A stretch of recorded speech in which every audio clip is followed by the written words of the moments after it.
You have been training for months. The sessions are real, the effort is real, and when you flex, nothing.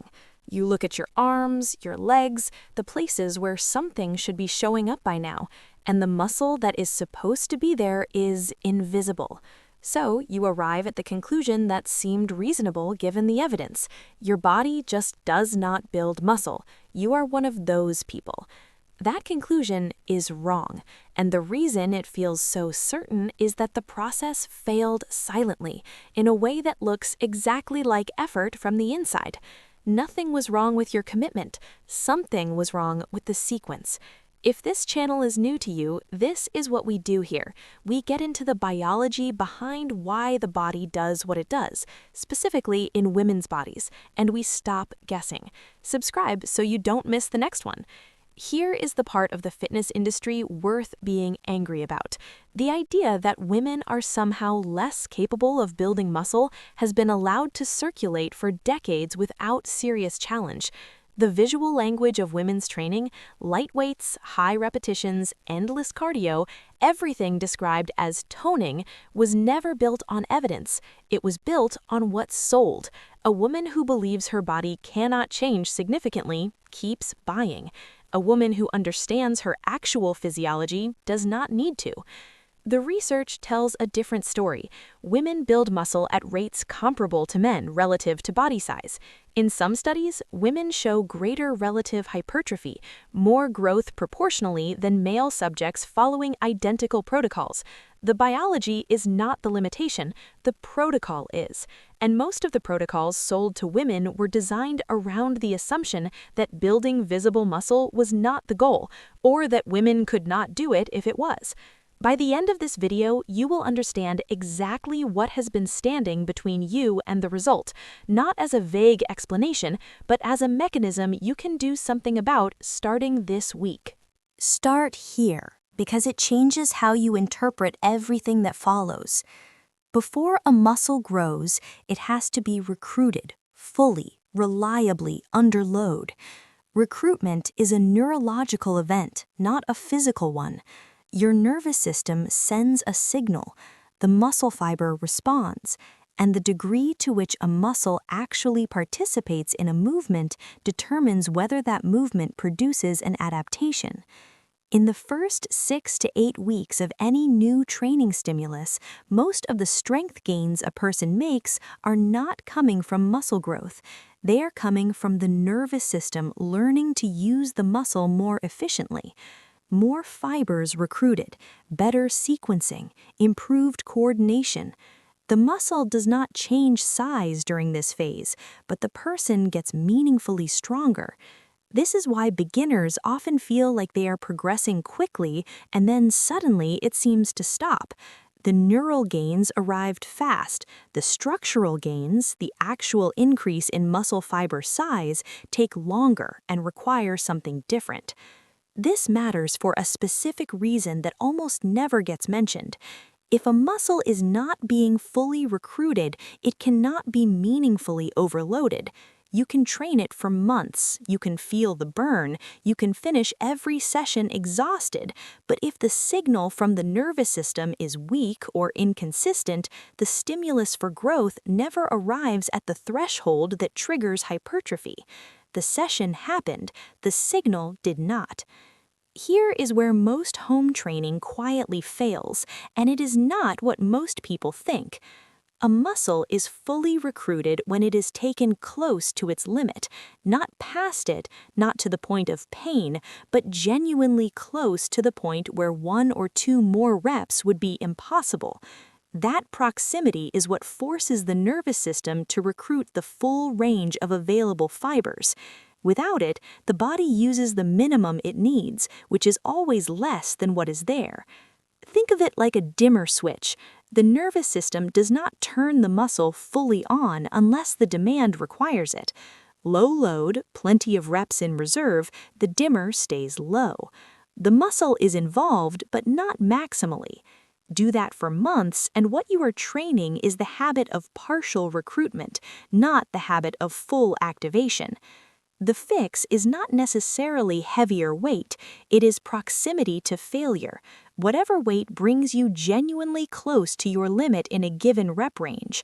For some people, that is 8 reps. For others, it is 15. The number is less important than the condition. The last 2 reps should be genuinely uncertain. If they are not, the recruitment signal is incomplete. There is a second mechanism that sits underneath this one, and this is the part that explains why women specifically tend to underestimate how much muscle they are capable of building. Estrogen does something that is mostly described in negative terms in fitness content, but it has a significant protective benefit in training. It reduces muscle damage and accelerates recovery compared to lower estrogen states. Women typically experience less delayed onset muscle soreness after equivalent training loads than men. The recovery is faster. The tissue bounces back more quickly. This sounds like an advantage, and it is, except that it creates a perceptual problem. Soreness has been mistakenly treated as a signal that the training worked. Women who are not wrecked for 2 days after a session sometimes conclude that the session was not hard enough, so they either add volume, or they feel discouraged, or they switch to something else. None of those responses address the actual variable that drives growth, which is progressive overload applied consistently over time, not soreness level. Dr. Stacy Sims has documented how women's hormonal environment shapes both training response and recovery across the cycle. The follicular phase, from the end of menstruation through ovulation, when estrogen is rising, is when muscle protein synthesis responds most strongly to resistance training. The body is primed to build. The luteal phase, when progesterone rises, is better suited to lower intensity work. Strength and power training in the follicular phase, conditioning and recovery in the luteal, that alignment does not require a complicated program. It requires knowing which week you are in. Not every training session needs to be cycle synced, but understanding why progress feels uneven across the month stops a woman from abandoning a program at the exact moment the biology was catching up. This is where most advice gets it exactly backwards. Volume, the number of sets and reps, gets treated as the primary driver of muscle growth. Add more sets, do more work, accumulate more fatigue.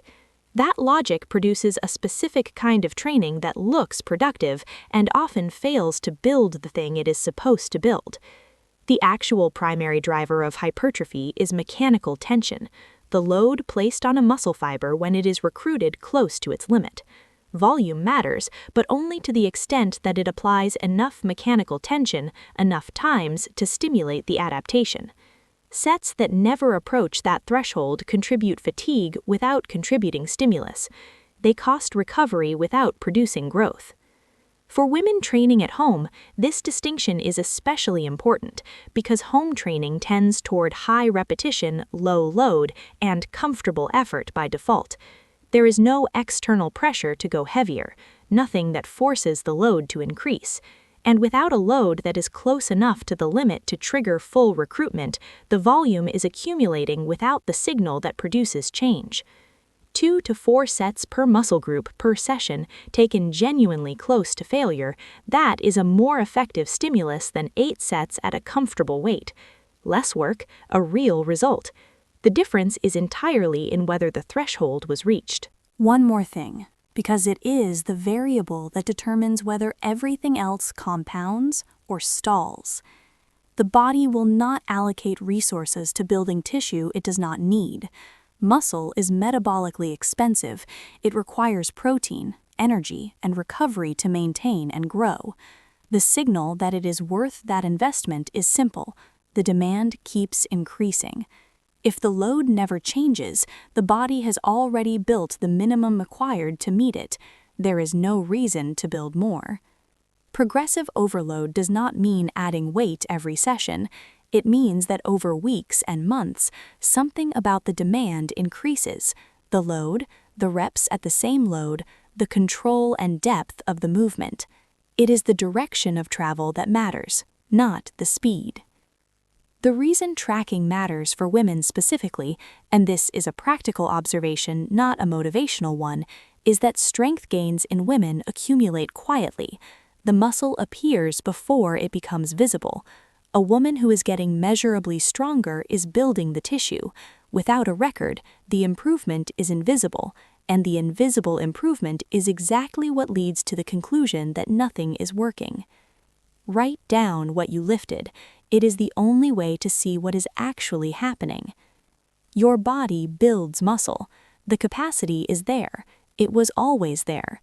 What was missing was not genetics, not discipline, not the right product. It was the signal. A load close enough to the limit to recruit the full muscle, a consistent demand that gave the body a reason to build more, enough recovery to let the adaptation complete. That is the whole mechanism. And now that you have it, the question is not whether your body can change, it is whether the training you are doing is actually asking it to. One thing to do this week. In your next session, find the last 2 reps. Not comfortable reps, the ones where you are genuinely not sure you will finish. That is the signal. That is where the change starts. The rest of this channel is built on the same foundation, the real mechanisms explained clearly, so the decisions you make from here actually connect to the result. Come find what else applies to you.